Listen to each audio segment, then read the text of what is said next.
Greetings, brothers and sisters. It's your guy, Mr. Press. I'm back with another cautionary video about prison life for you young brothers and sisters, man. First and foremost, I want to give it up to all my subscribers. I appreciate y'all for liking, following, and uplifting my channel. I want to thank the creator for waking me up this morning, man. My heart a little heavy this morning. My sister, she in the hospital. She probably have to have surgery on her gallbladder. She got a little situation going on, man, and that leads me to my first message to people, to you young brothers and sisters, man. Y'all gotta realize that if you're going to get older,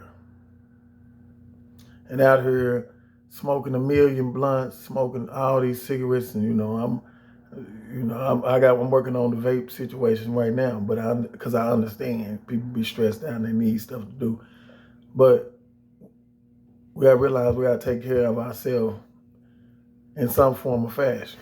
You know what I'm saying? Because anything can happen to you in the blink of an eye, and then you're in the hospital dealing with issues, and it's always good to have family support or good friends that have your back in those times of need. So, it's always good to get you a good circle of people that you can call on in your time of need. That's just my advice on that situation right there. But this story right here takes place at Bricky's in 2004. I got shipped to Bricky's from Calico Rock. When I made it to Bricky's, I was put in one barracks, and I was in there with some dudes I knew from Newport from when I first started doing my time after I got shipped from Varna to Newport. Excuse me. So I was in there with my partner Capone, my other little partner Cutthroat, Big T-Con, and Lil Fred, and a couple more good little dudes that was in the circle that, we chopped it up every day, and we had a nice camaraderie with no big egos, with no whole bunch of, BS with us. And I was still kind of messed up at this time as far as repping the gang and all that old shit. But this is the tale I'm telling y'all. So Capone was a gambler. Capone liked to shoot dice. He was good at dice, and he ran a store, and he got a little work in at the time. And so Capone had it jumping in the barracks. You know what I'm saying? He was connected to another dude that had it jumping in, and they had their thing going. So Capone liked to throw dice games in the barracks. They playing for real green money. They playing for money being sent in the free world from family to family, or girlfriend to girlfriend, however it went. And so one day he was shooting dice with this dude named Cube. Now Cube probably like 6'4", cut up dude, used to hoop real good. But Cube, was like he wanted to run the barracks. So in the penitentiary, if you go to the penitentiary, it's gonna be dudes that's in the barracks trying to run the barracks or thinking that they do run the barracks. So Cube was one of them dudes, and Capone was one of them dudes. So, but they wasn't working together. So they respected each other to a degree, so it really wasn't no real animosity, but it wasn't kosher like that. Anyway, they end up getting into it on the dice game. So I'm standing beside, I'm watching the dice game. My homeboy, me and my homeboy Cutthroat, we chopping it up while they down there shooting. I used to shoot a little bit, but I ain't really no big gambler like that. So I say this is when the bad blood really happened. Cube had some cocked dice. I mean, they cocked on like they was rolling on the blanket. So the blanket was it was smooth in areas, but on the corner of it, if the dice rolled to the side, I don't know how they were saying it was gonna go, but they end up arguing about it. So I was like, man, bro, look, if y'all trying to do y'all thing, then shit, we can get it in. But if not, y'all, man, Capone, forget all this rapping with this dude type shit. So they broke up the dice game. They went their separate ways. But Cube was mad about it. Now, you know what I'm saying? Okay, weeks pass. Capone come tell me, hey, look, man, I'm finna get a drop in. I'm gonna bless your game with XYZ, and you're gonna be super duper straight. I was a young dude. I was just, trying to make ends meet. Me and Cutthroat, we was the youngsters. Capone was probably like 35, 36, 37 at the time. I probably was like 22, maybe something like that. Anyway, so we was excited. You know what I'm saying? Me and Cutthroat, we was excited because it was gonna be an opportunity to get our little money. Because my guy was making money. He had helped me out to bust a couple plays, make me a few dollars, but I wasn't making the type of money he was making. But he was gonna turn me up. So plus he was a big homie. All right, and he was looking out for the two youngsters. So my message, and it ended up happening like this. I came in from Whole Squad. I was in a chow hall. They had fried chicken today. I'm sitting at the table. I'm smashing the chicken. I'm dirty. I'm eating the chicken. I'm turned up. I got some more chicken for some more people. Shit, my plate full. You know what I'm saying? I got the chicken, the barbecue beans, the mashed potatoes and gravy. Got my little bread. Got the little green beans. I'm happy. For the penitentiary type shit. We get fried chicken. It's a good thing.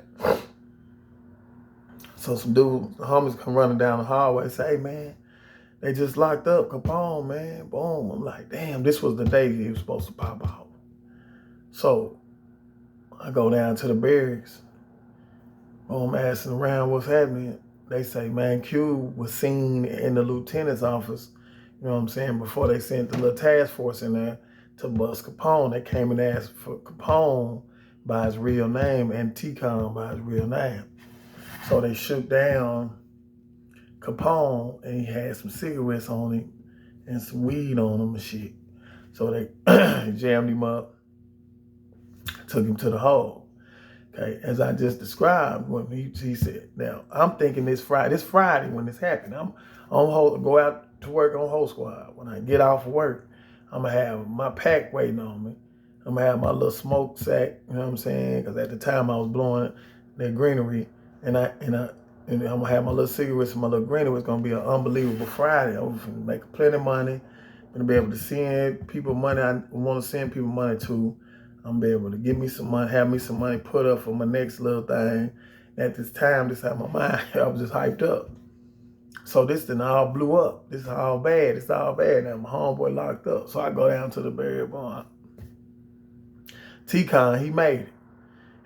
T-Con tell me, hey man, the dude Cube did that bogus ass shit. Because he came up, we was breaking down the packages and cigarettes in the back. On the rack, we got to use these dudes' racks, and we was sitting with our back turned.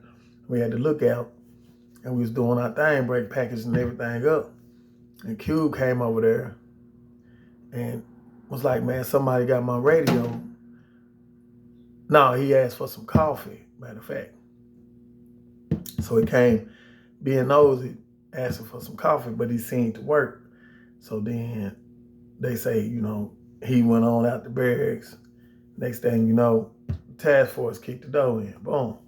So after I gathered that information, I was like, yeah, it was him. Because I remember the altercation on the dice game. That kind of changed the mood in the barracks, where now was a little animosity between him and Capone. So I was like, all right, I'm finna get on this top. Um, so um, I went and hollered at one of my partners, got me a sack, boom, pumped down with my homeboy, Cutthroat, and them. Told him, hey, look, I'm finna go to the hole, man. I'm finna jump on Buddy for messing Capone out. They was like, damn, we'll help you. I said, nah, we ain't gonna do all that. I'm just gonna take care of it, man. It's gonna be all right. Boom. Cube coming to bury, he's standing up by the steps. I pull up on him. I push him down the steps. He said, man, I ain't do that shit, man. When we got to the middle of the floor, I rushed him. I gave him one to the face. Boom. He covered up. I grabbed him. I scooped him up. I slammed him on the concrete. Boom. Now I'm on him. Boom, boom, boom, boom, boom, boom. T-Con come running out the bathroom. He started punching on him. He started kicking on him, and we tearing his ass up. He steady hollering, man, I ain't do this. I ain't do that, bro, man. I'm telling y'all, I ain't do that. I know what it look like, bro. I ain't had nothing to do with that. Boom. So the folks running the barracks, you know what I'm saying? They running the barracks. They break us up. They handcuff us up. And they take us to the hall.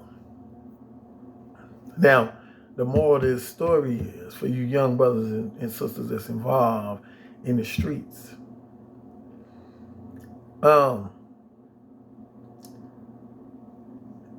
Let's look at both sides. Now, Q could have did that, and Q might not have done that. But if you an individual involved in gangs,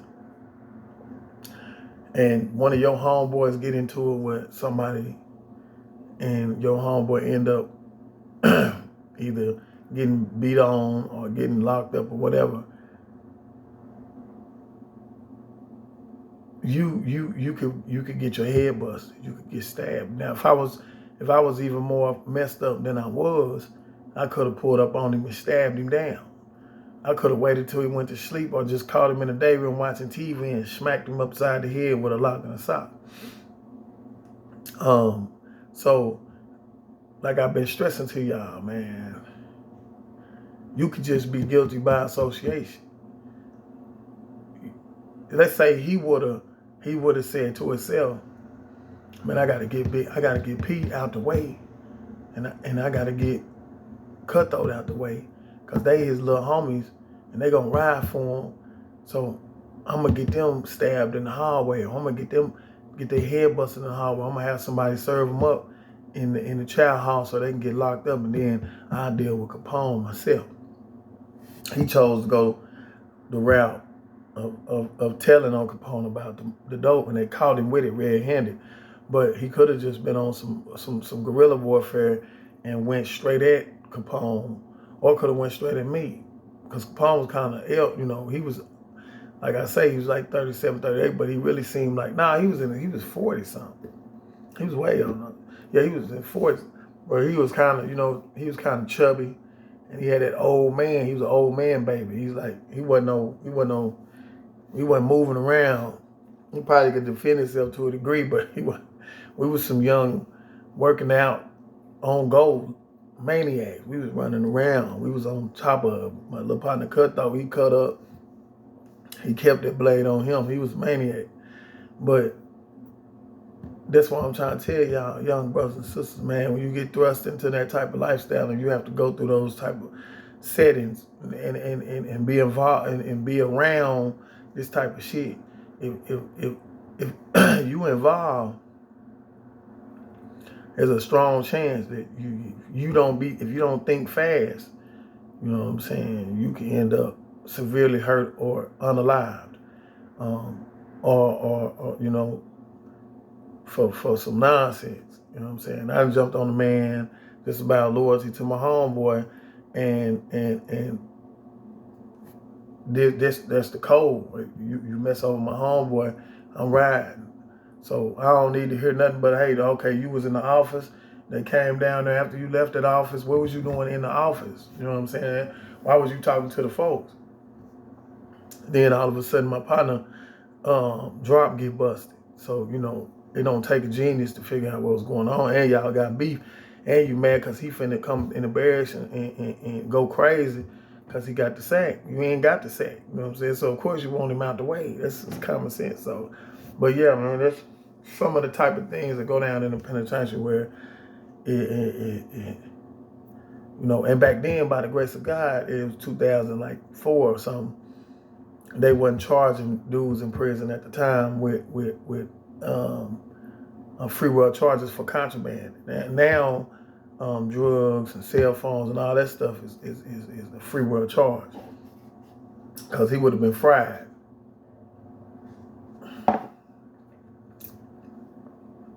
So my message is always the same. Young brothers, take heed. Stay out the way. The penitentiary ain't no place to be. It go down every day, all day. And you don't want to get caught up in no unnecessary mess. You know what I'm saying? Because it might not play out the way you want it to. You might plan it, but it might not play out like that. So y'all keep y'all head up. Mr. Pressman, I hope y'all like the video. Like, subscribe, watch the ads, man. Till next time.